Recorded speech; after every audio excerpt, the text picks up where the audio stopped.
அன்பினர்களே, நேற்றும் இன்றும் அமெரிக்காவின் தாக்குதல்கள் முற்றுமுழுதாக ஒரு தற்காலிகமாக நிறைவடைந்து விட்ட நிலையிலும் ஈரான் தொடர்ச்சியாக பல தாக்குதல்களை வளைகுடா நாடுகளில் அமெரிக்காவின் நேச நாடுகளுக்கு எதிராக போர் தொடுத்து வருகின்றது.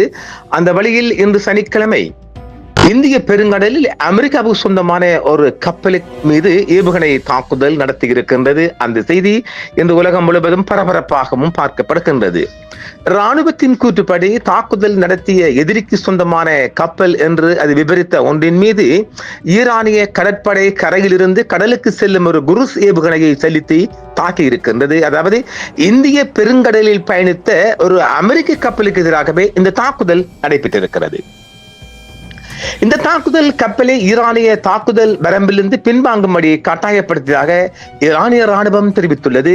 18ஆம் தேதியாகிய இன்று சனிக்கிழமை வடக்கிந்திய பெருங்கடலில் ஒரு வணிக கப்பலை தடுத்து நிறுத்தியதாக ஈரான் அறிவித்த சம்பவம் பெரும் பரபரப்பை இந்திய பெருங்கடலும் ஏற்படுத்தி இருக்கிறது. ஈரானிய கடற்படை சர்வதேச கடல் எல்லை பகுதியை சட்டவிரோதமான நடவடிக்கைகளில் ஈடுபட்டதாக கூறி ஒரு வணிக கப்பலை இடைமறித்து தனது கட்டுப்பாட்டுக்குள் கொண்டு வந்ததாக ஈரான் தெரிவித்துள்ளது. ஈரானிய தரப்பு இந்த கப்பல் கடற்சார் சட்டங்களை மீறியதாகவும் பிராந்திய பாதுகாப்பிற்கு அச்சுறுத்தலாக இருந்ததாகவும் ஈரான் குற்றம் சாட்டுகிறது.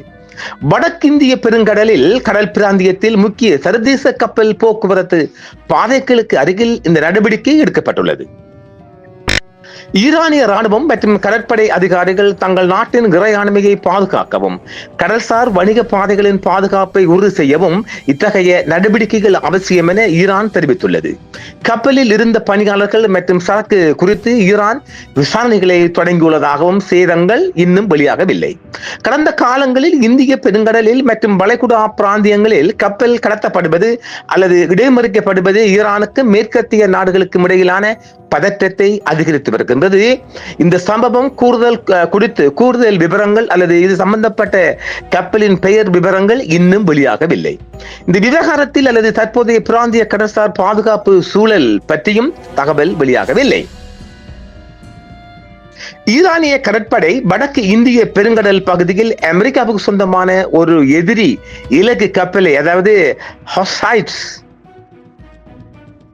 என்று சொல்லப்படுகின்ற பகுதியில் வைத்து கரையில் இருந்து கடலுக்கு பாயும் ஏவுகணை மிசைல் ஏவியதன் காரணமாக கப்பல் பின்வாங்கப்பட்டிருப்பதாக தெரிவிக்கப்படுகிறது. இது ஈரானிய ராணுவம் மேற்கொண்டு வரும் ஆபரேஷன் மின்னல் என்ற, அதாவது ஆபரேஷன் லைட்னிங் என்ற ராணுவ நடவடிக்கையின் 13வது கட்டத்தின் ஒரு பகுதியாகும் என்றும் ஈரான் தெரிவித்துள்ளது. இந்த ஏவுகணை தாக்குதலால் அமெரிக்க படைகளுக்கு மத்தியில் பயமும் பீதியும் ஏற்பட்டதாகவும் அந்த அமெரிக்க கப்பல் ஈரானிய கடற்படையின் தாக்குதல் எல்லைக்கு வெளியே செல்ல கட்டாயப்படுத்தப்பட்டதாகவும் ஈரான் தரப்பு தெரிவிக்கிறது. ஜூன் 2026 ஏற்பட்ட தற்காலிக அமைதி ஒப்பந்தம் முறிந்து போனதை தொடர்ந்து ஜூலை மாதம் முழுவதும் இரு நாடுகளுக்கும் இடையே மோதல் தீவிரமடைந்து வருகிறது. அமெரிக்கா தனது கடற்படை மூலம் ஈரானிய துறைமுகங்கள் மற்றும் கப்பல் மீது முற்றுகையை மீண்டும் நடைமுறைப்படுத்தியுள்ளது. இதற்கு பதிலடியாகவே ஈரான் இத்தகைய நடவடிக்கைகளை மேற்கொண்டு வருவது என்பது ஒரு செய்தி. இதே காலகட்டத்தில் ஸ்ட்ரைட் ஹார்முஸ் நீரிணையில் ஈரானின் கட்டுப்பாட்டை மீறி செல்ல முயன்ற கப்பல்கள் மீதும் ஈரான் தாக்குதல்களை நடத்தியுள்ளதாகவும் வளைகுடா நாடுகளில் உள்ள அமெரிக்க ராணுவ தளங்கள் மீதும் ஈரான் தாக்குதல் நடத்தியுள்ளதாகவும் பிந்திய செய்திகளும் தெரிவிக்கின்றது. அமெரிக்க மத்திய கட்டளை தலைமையகம் வளைகுடா பிராந்தியத்தில் தனது முற்றுகையை அமல்படுத்த வணிக கப்பல்களை வழி நடத்துதல், தடுத்துதல், நிறுத்துதல் மற்றும் சோதனையிடுதல் போன்ற நடவடிக்கைகளில் ஈடுபட்டு வருகிறது. தற்போது ஹார்முஸ் நீரிணை மற்றும் இந்திய பெருங்கடல் பகுதியில் கடல்சார் பாதுகாப்பு மிகுந்த பதற்றத்துடன் காணப்படுகிறது. இது குறித்து மேலதிக தகவலும் வெளிவந்த வண்ணம் இருக்கிறது. இந்த தாக்குதல் இன்று காலை மேற்கொண்டதாக ஈரான் தெரிவித்துள்ளது.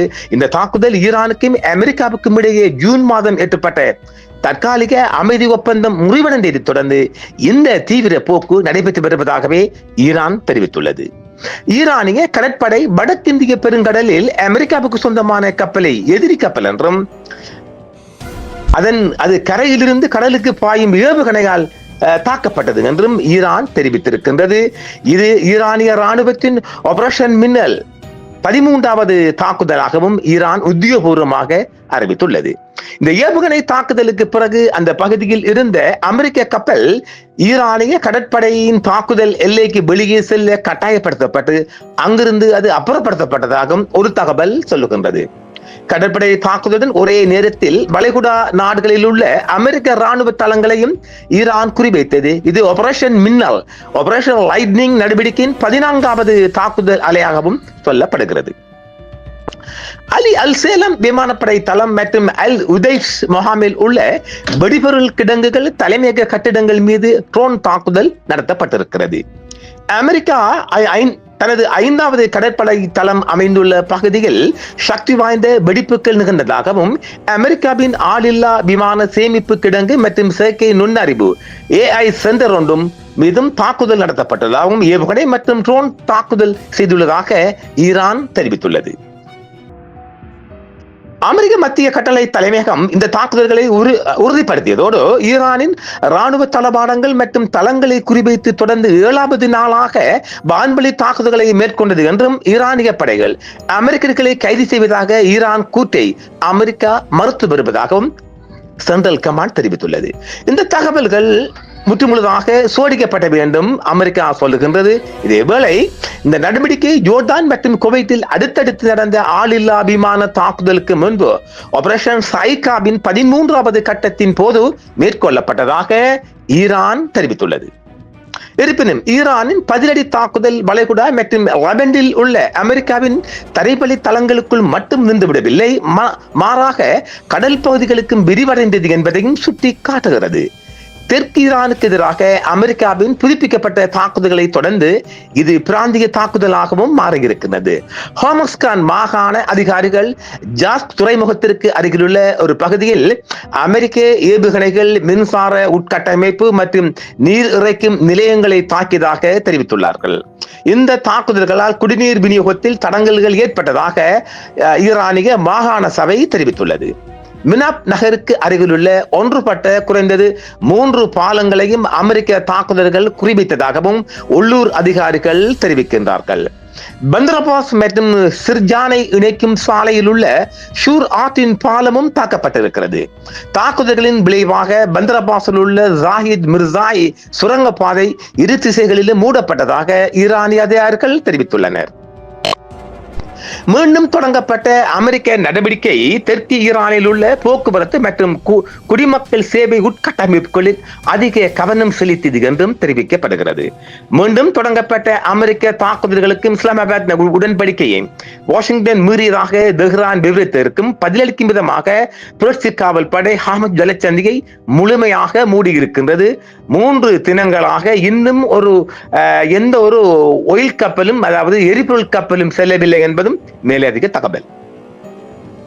உலகின் மிகவும் மூலோபாய முக்கியத்துவம் வாய்ந்த நீர்வழிகளில் ஒன்றான ஈரானிய துறைமுகங்கள் மீது கடல் வழி முற்றுகையை மீண்டும் விதிப்பதாக வாஷிங்டன் அறிவித்துள்ளது. இது உலகில் மிகப்பெரிய பதற்றத்தையும் ஏற்படுத்தியிருக்கின்றது. மோதல் விரிவடைந்தால் அமெரிக்க வெளியுறவுத்துறை மத்திய கிழக்கு நாடுகளுக்கான தனது பயண எச்சரிக்கையை மீண்டும் வெளியிட்டது. வளைகுடா நாடுகளுக்கு அமெரிக்க பிரஜைகள் பயணிக்க வேண்டாம் என்றும் அமெரிக்கா தற்பொழுது செய்தி வெளியிட்டுள்ளது. மத்திய கிழக்கு நிலவும் அதிக பதட்டம் காரணமாக பாதுகாப்பு சூழல் சிக்கலாக உள்ளதுடன் எதிர்பாராத விதமாக நிலைமை மோசமடைய வாய்ப்புள்ளது என்றும் அமெரிக்கா எச்சரித்துள்ளது. திங்கட்கிழமை நாளை ஞாயிற்றுக்கிழமை கடந்து திங்கட்கிழமை மிகப்பெரிய தாக்குதல்கள் ஈரான் மீது மேற்கொள்ளப் போவதாகவும் அமெரிக்கா மிரட்டியிருக்கிறது. பார்ப்போம், தொடர்ச்சியான செய்திகள் வருகின்றது. ஒரு அப்பாச்சி விமானம் ஒன்றும் சுட்டு வீழ்த்தப்பட்டிருக்கிறது. அடுத்த செய்தியில் சந்திப்போம். நன்றி. என்றும் உங்களுடன் சன்ரைஸ் இந்தியா டிவி சப்ஸ்கிரைப் பண்ணுங்கள், பெல் பட்டனையும் கிளிக் செய்யுங்கள். உங்கள் ஆதரவே எங்கள் சேவை. ஆதரவு தாருங்கள், அரவணைப்போம். மறக்காம சர்ப்ரைஸ் பண்ணுங்க. தேங்க்யூ.